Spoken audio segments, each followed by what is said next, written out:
So, Tolly, what bubble are we popping today? I don't know, Carla. Let's find out.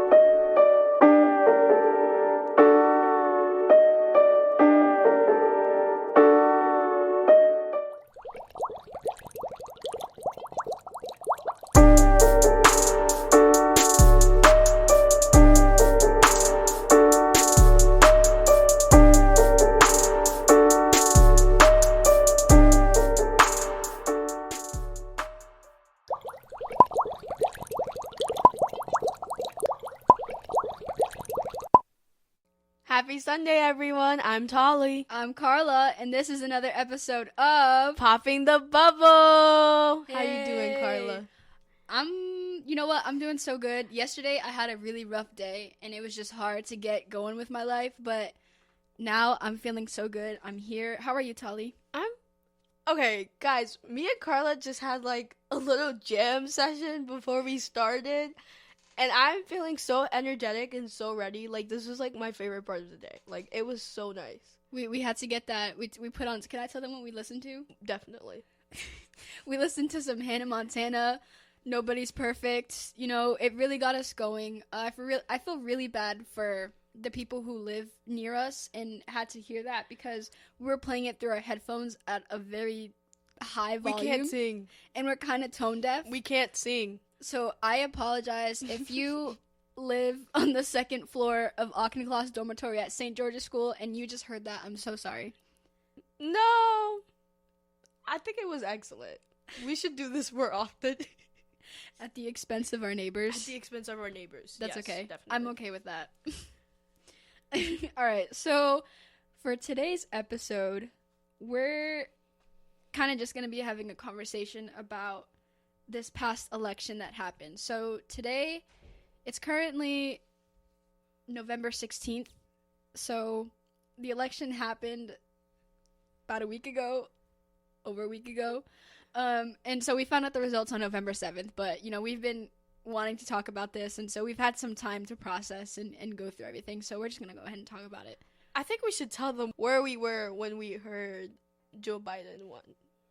This is, honestly, I think this is more 2020 than anything. Like, it only makes sense because because it is we're the in year 2020. 2020, but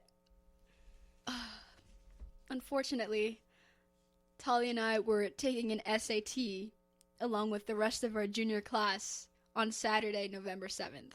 So I am in this SAT struggling through the reading comprehension and math section, every section imaginable. We're just in there struggling, and the whole world knew for like an hour and a half that Joe Biden had won the election, and we're just in there taking the SAT like normal. Guys, mind you, if you've been following this election has been going on for days. So when I woke up on Saturday, my mind was not on the election. My mind was on the SAT I need to take to get into college. And we come out of the SAT and everyone's like, he won. And I'm like, who won? What is going on? So confused because my brain is still trying to figure out these numbers on this SAT that I just finished taking. I kid you not, I turned off my phone and I gave it to them for the SAT like you're supposed to. I turned my phone back on after I'm done, and the last thing on my mind is this election too, because I'm over here stressing about whether or not I did well in the math section or not. And so I turned my phone on, and all of a sudden I start to get all these notifications from these news sources and then text messages from like my family and friends, and like all I see is Joe Biden won the election. I'm like, what? I kid you, I was so confused. Tali and I were right next to each other too when this happened. Just messages. We're like, oh, he won. I didn't even have the time to process all of it. I was just like, what? No, it took me a few days later, and I was like, oh, okay, we won. Okay, Right. good to know. Right. That was honestly that 2020 experience. Only in 2020. I'm being so serious. Tali, can I tell them the joke? Can I please? Guys, Carla has been saying this joke for a week, and I honestly, I don't want this to be why you guys stop listening to us, but I feel like if I don't let her, she's not going to stop. So take it away, Carla. Okay, so I know you guys all know the song Whatever You Like by T.I., right? You can get whatever you like. Said you could get, you know what I'm talking about, right? So in the song, he says, I want your body, I need your body. And so I saw on Twitter, and then this was a TikTok too, they substituted your body for Joe Biden. And honestly, I just think it's the funniest thing ever. Every single time I listen to the song now, I sing those words. Ready? I'm going to give y'all a little demo. Oh, no. Please don't. I'm going to do it. Tali, you can join in. I'm okay. Thank you so much. Okay, I'll do it myself. Ready? Said, I want Joe Biden, need Joe Biden. Right? No? She's just a hater, but I think it's really funny. Maybe you guys appreciate it, maybe you don't, but it was funny like the first time she did it. For mind you, this has been going on for weeks, so I think I'm past it now. Thank you. Okay, fine. I guess we'll move on. I think we should talk about first these presidential debates. I know that happened a long time ago, but just to refresh. Long time ago. It was a month ago. A long time ago. It was a month ago. True. That's a lot of time. Just to refresh your minds in the most biased way I could possibly be, the first one was disastrous. Just 2 5-year-olds bickering on and off. The second one was the second one was respectful. You know, it was. Are you talking about the vice presidential debate? No. This is the presidential debate. Okay. You know, it was a little bit calm. Some very laughable moments that anyways, I think at one point Trump was like, I am the least racist person in this room. And I was like, sir, there's probably like 3 people in this room. And for you to say least racist still means you are racist. I'm confused as to what that type of sentence was supposed to do for us, but it didn't help your cause. But no, but that and the fact I think it was the first debate, my man's refused to denounce white supremacy. Oh my gosh. And he said, Proud Boys, stand down and stand by. What the hell is that? That was the hardest 5 minutes of my life. For someone to tell you, Donald Trump, please, like, denounce. Just say you're against it. That was the hardest 5 minutes of my entire life I've ever had to watch someone just blatantly, like, not do their job. I think that, and then he also said that police reform, and that, I think they were talking specifically about doing sensitivity training in the police force, and he said that he thought that sensitivity training was racist. Yeah, he was talking about the workplace, and he goes, we had to cut it off because it was so racist. Guys, sensitivity training is racist. How? Like, I need evidence, I need facts, I need proof. Like, everything that just came out of his mouth, I was like, do they not prepare you for these things? Are there not, like, to say and to not say? Because I feel like we need to go over this with him. You know why, though? You know why, though? Because of white fragility. These officers are uncomfortable being called out for their behavior. So, of course, they're going to cut it off. They're going to say it's not beneficial to these officers. It's not fair to them to be called out for their wrongdoings that are causing the unjust deaths of many black people. So, it's the white fragility for me. It's the white fragility for all of us. We would definitely be talking about white fragility in this podcast. Oh, ma'am. Yes, we are. Best believe. But yeah, I agree, though. I think that those debates were so disastrous. And then the vice presidential debate, I think that was a lot better. The most laughable moment was that fly that sat on Mike Pence's head. I think that was pretty funny, pretty comedic. But I think Kamala Harris did a really good job at standing her ground then. Especially, okay, like, I want to give praise to her because for a woman and then a black woman to sit and argue with this white man who will not shut up, who will not let her speak and not raise her voice, like, I don't even think, like, she should be, because there's this stereotype of the angry black woman, and she had to defy all those odds that night, and for her to come out winning, like, I know for me, I could not have done it. I would have been yelling at this man. I would have lost all my patience. And she really defied all the odds that were against her. I mean, as she should, as both her and Biden should. But it just, like, the whole time I was watching it, I was like, someone is going to say something about her, like raising her voice. Someone is going to find something to say, and she did. She defied all those odds. She shut everybody down.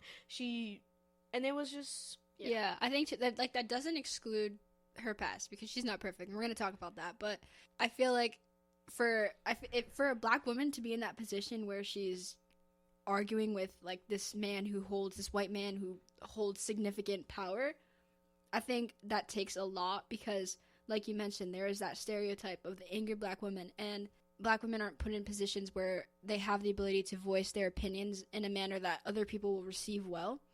So I think that takes incredible, like, strength and ability for her to be able to have done that. So yeah, I agree with you. I applaud her for that. Moving on to results. I would like to say that me and Carla are no experts at this whatsoever. We are just teenagers who are worried about the next 4 years, and we got to keep up with the news. Yeah, that being said, we want to acknowledge that we are incredibly biased here. To the T. Incredibly biased with our identities, our life experiences. Like, there's no way for us not to be biased when talking about this. So if you're listening to this and you don't agree with us, that's cool. That's okay. We don't expect everybody to agree with us. But we do want to acknowledge that we are biased, and so that affects what we say. So yeah, I'm just putting that out there so that people know that we're aware of it. Yeah, I'm very biased, but I also want to say, like, while we are very biased, we do give opportunities to learn from the other side. Will we accept the other side? Probably not.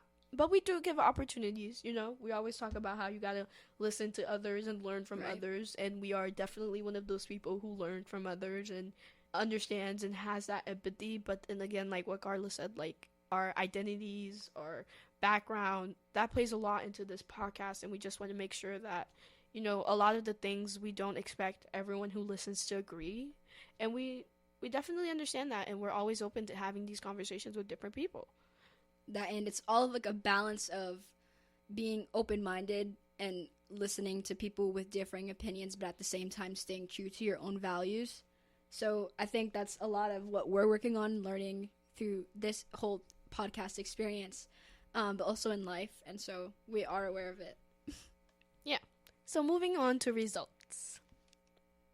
Well, he won. Joe Biden won. Are we happy? Yes. Are we satisfied?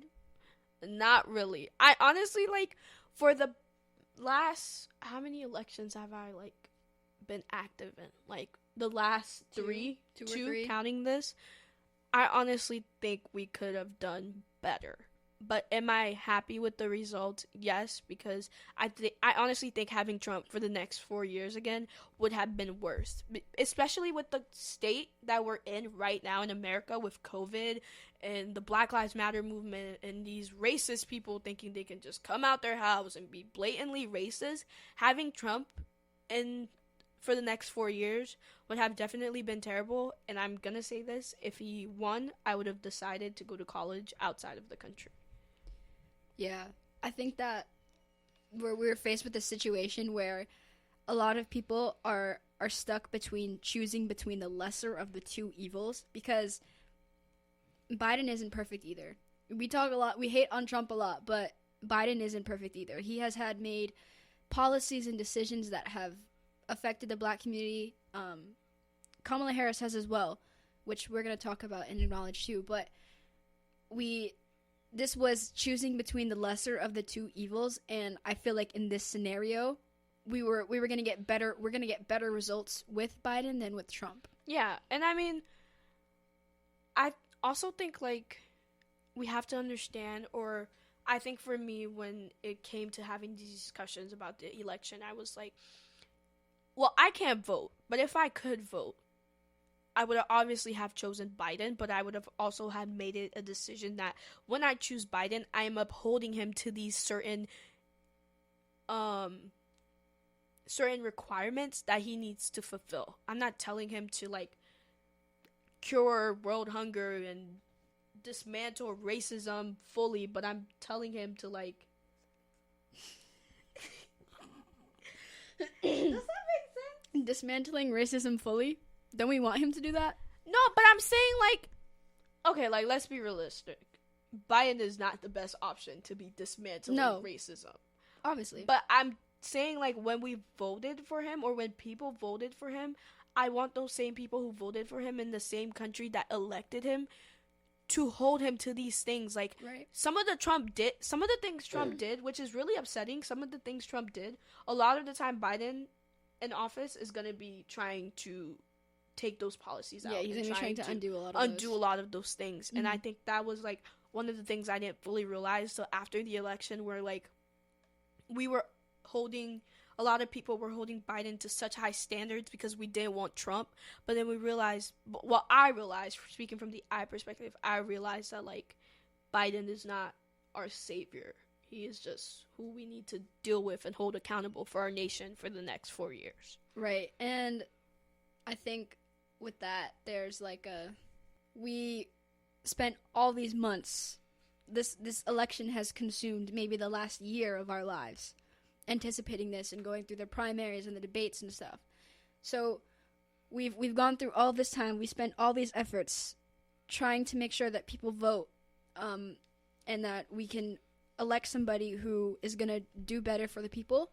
And now that we've elected him, where do we go from here? Because I think that a lot of people may have decided that this was the end goal, but this was only a means to our end. Biden is only a tool for what we want to accomplish in the future. And so I think that we need to, like Tali said, hold Biden to that same standard when he does become president, so that we can keep working towards that future. Because based off of his history, we know that he's not perfect. He doesn't have a squeaky clean record. And so I think that we as the people need to keep him in check, or we need to vote him out, which is exactly what we did with Trump. Yeah, and I mean, no one can really predict what the next 4 years are going to look like, but, you know, America and its people, we made a decision. So I think it's, especially with something as big as the president, who is the voice for our nation in a way, we need to call him out on certain things. We need to call him out on things that he said he was going to do, because that's why we elected him. Because when he spoke to the people heard him, and, you know, we put some faith in him. So that same faith and those same things that we want him to be done, I guess for me, I expect some of these things that Biden and Kamala were talking about during their campaign, I want them to be done. I want to see them being done.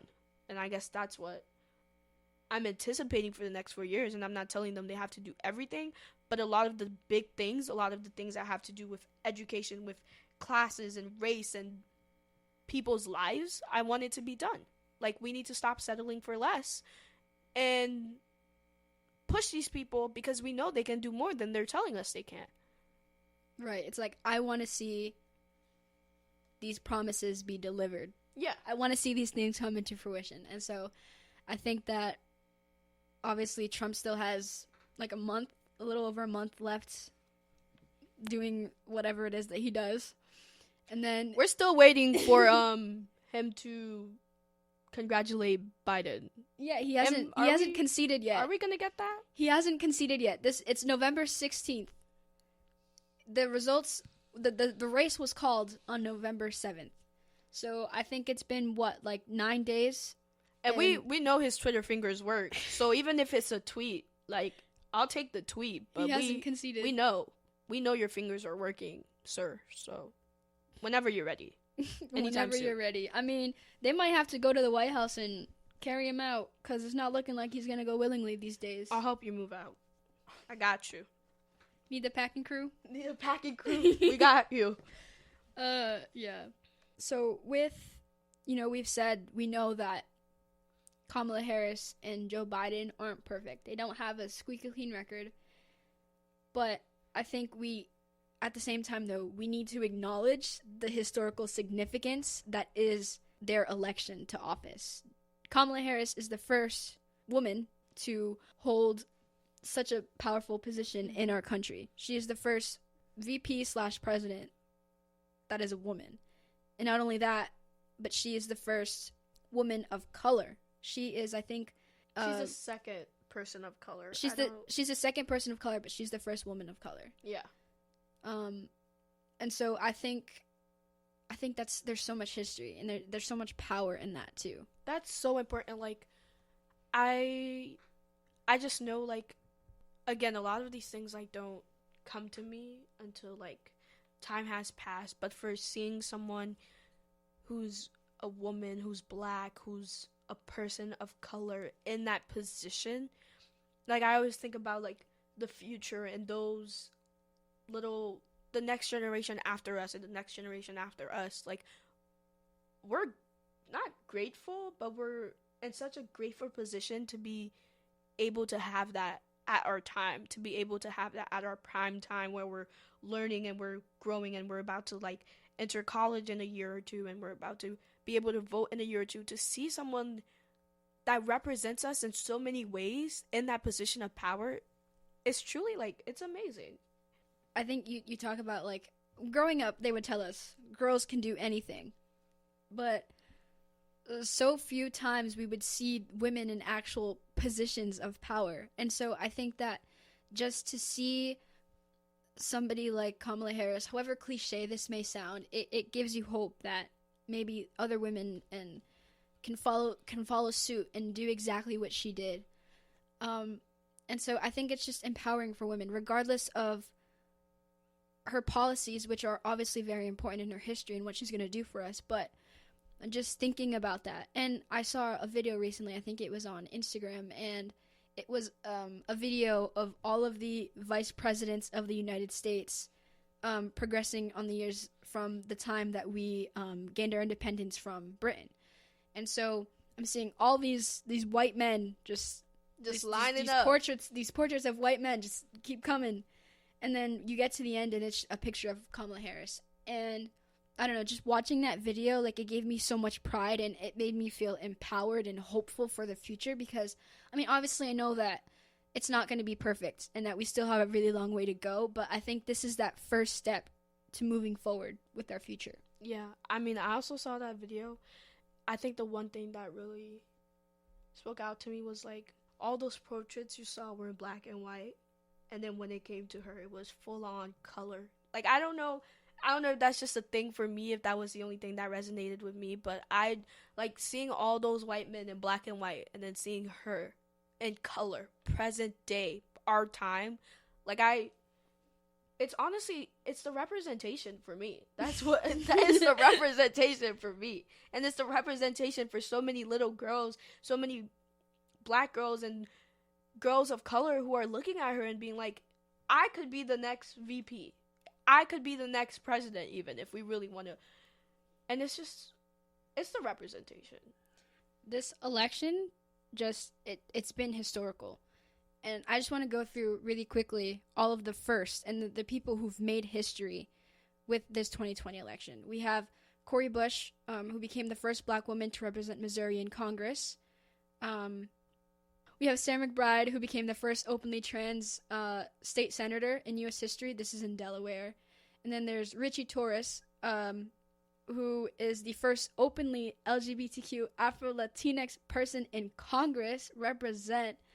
Mondaire Jones, openly gay, black man. All these people. There's so many more. But just the fact that this election has just been so historical and gaining representation for marginalized groups who haven't had that representation in politics before, it's just, I don't even know. It's the representation for me. It really is. Like, I also just, like, you know, we're learning about these things in history. Like, I love our history class right now because we're connecting these dots and these pieces. And just seeing, like, the transition from, like, having no representation to all this representation, like, it does something for you. It gives you this, like, hope that, like, you know, it's not great right now, but it could be, because we have these people in positions that we didn't have back then. We have these people that are going to make change, and, like, change is slow. Change takes time. I think that's one of the things I've been learning. Change takes time. You know, when you plant a seed, it takes time to grow. You have to water it. You have to nourish it. And these changes, they're not going to come easy, but they're going to come. And I think, I don't know, I think overall with this election, that's what I've been seeing. And it just gives me hope. So that's pretty much all we have for this episode. I'm sure that more things will pop up in our minds eventually, and we'll talk about those. But before we go, we just have a couple of quick things that we wanted to mention. And I know that Tali gave me the opportunity to share a joke that I was really passionate about. So I'm going to give her the opportunity here to share something that she's really passionate about. If you guys don't know, and you'll figure this out because I'll constantly bring it up in this podcast, I am the biggest supporter of Netflix ever. And right now, they have this new show called Grand Army, and I am just begging you. It literally, the show is representation for so many things, and we will have an episode dedicated to Grand Army because one of the main actors is Haitian, and I've never seen that in my life. I've never had that representation on TV. So I'm desperately asking you all to please watch the show so we can get a season 2, because there's just so much representation and so much things, especially if you're a teenager listening to this and you have no idea what other people are facing for you. Although it's not a set, representation of everyone's life because everyone's life is different, this talks about so many topics, and I don't even want to give it away, but just sit down and watch it so we could get that season 2. Please. Right. I can attest too. I've watched the show. It is so good. Thank you, Tali, for introducing Guys, it I've to me. cried. No, the Haitian representation, I've cried. It's so good. I recommend. I do too. Go Grand Army. Go Grand Army on Netflix. Season 2. Go watch it. We also just wanted to say thank you from the deepest depths of our hearts. I don't think you guys understand what your support means to us in doing this. We kind of just decided to do this on the whim, and then we just jumped into action, and we've received so much support from our teachers, our friends, our families. So thank you. Just thank you from the bottom of our hearts. We really appreciate it so much, and all your support doesn't go unnoticed. So thank you. Yeah, definitely. I mean, I'm still getting people coming up to me and be like, just listen to your podcast. I literally, if anyone ever comes up to me and say that, I'm blushing because me and Carla, we work really hard, but when people do, when it's acknowledged, it feels really great. And like Carla said, this was just something that was planned, and we didn't really know where it was going. But even for our 4th episode now, we have so much love and support from friends and family. It really means a lot. And with that, our last episode, if you haven't heard it, please do. We had some very special guests, some very special people close to us, and just, it was a really good episode, and I want to shout it out again because I'm still astonished by that episode and just by the guests we had and the way that episode came out. I listened to it when it came out again, and I was like, this, by far, that's my favorite episode so far. I agree. It's such a good episode, and I recommend, if you haven't listened to it, please do.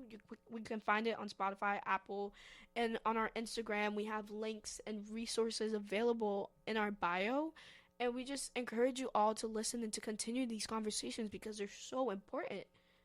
Yeah, I think that episode was, we've talked about Breonna Taylor, we talked about a lot of things, but I think the conversation that we had on that episode talking about PWIs and SARS and the global Black Lives Matter movement, I think that it was just so relevant to our lives, and I think that was by far the best conversation that we've ever had. So again, thanks to our guests from that episode, Zarel and Tosan. But yeah, and so before we end, we're going to introduce our next series topic. I'm so excited. Which is on 3. Ready? 1, 2, 3. Pop culture! Guys, we will be coming back to this series so much because pop culture is always changing. But right now, there is so much going on that me and Carla want to talk about. Music, TV. Girl, you name it. We got something to talk about. There's always something to talk about, and me and Carla are so excited. We're looking forward to this. We're going to have some special guests. We're going to have some special things planned, and we're just really excited. Like, I don't know. This makes me so happy when we do this, like recording. I'm so excited. We get to plan these things, and I'm so excited. Yeah. Get into it. Get into it. We're too much. That's all we have today, guys. I'm Tolly. I'm Carla. And that's on Pop in the Bubble.